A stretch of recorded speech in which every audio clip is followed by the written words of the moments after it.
ബുധനാഴ്ചയാണ് ഉളിക്കൽ ടൗണിൽ പുതുതായി ആരംഭിച്ച വസ്ത്രവ്യാപാര സ്ഥാപനത്തിന്റെ ഷട്ടറിനുള്ളിലേക്ക് അങ്ങാടിക്കുരുവി വിരുന്നിനെത്തിയത്.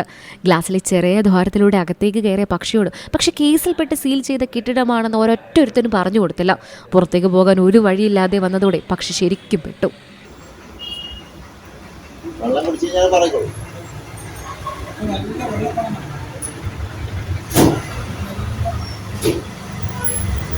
മാസങ്ങൾക്ക് മുമ്പ് വ്യാപാരികൾ തമ്മിലുണ്ടായ തർക്കത്തെ തുടർന്ന് കോടതി നിർദ്ദേശപ്രകാരം കെട്ടിടം സീൽ ചെയ്യുകയായിരുന്നു. ലക്ഷങ്ങൾ മുടക്കി നിർമ്മിച്ച ഗ്ലാസ് പാളികൾ പൊളിക്കുന്നതും പ്രായോഗികമായിരുന്നില്ല. അങ്ങാടിക്കുരുവിയുടെ അവസ്ഥ കണ്ട് സമീപത്തെ വ്യാപാരികളും ടാക്സി തൊഴിലാളികളും വെള്ളവും തീറ്റയും ഉള്ളിലേക്ക് എത്തിക്കാൻ ശ്രമങ്ങൾ നടത്തിയിരുന്നു. എന്നാൽ ഇതൊന്നും പൂർണ്ണമായും വിജയിച്ചില്ല. വില്ലേജ് ഓഫീസർ സ്ഥലത്തെത്തുകയും ജില്ലാ കളക്ടറോട് വിവരം അറിയിക്കുകയുമായിരുന്നു. കെട്ടിടം തുറക്കാൻ ഉളിക്കൽ പഞ്ചായത്ത് സെക്രട്ടറിക്ക് കളക്ടർ നിർദ്ദേശിച്ചതോടെ കുരുവിക്ക് മോചനം കിട്ടിയത്. C Malayalam news, Kannur. ഏറ്റവും പുതിയ വാർത്തകളും വിശേഷങ്ങളും വിരൽ തുമ്പിലറിയാൻ സി മലയാളം ന്യൂസ് എല്ലാ ഡിജിറ്റൽ പ്ലാറ്റ്ഫോമുകളിലും ലഭ്യം.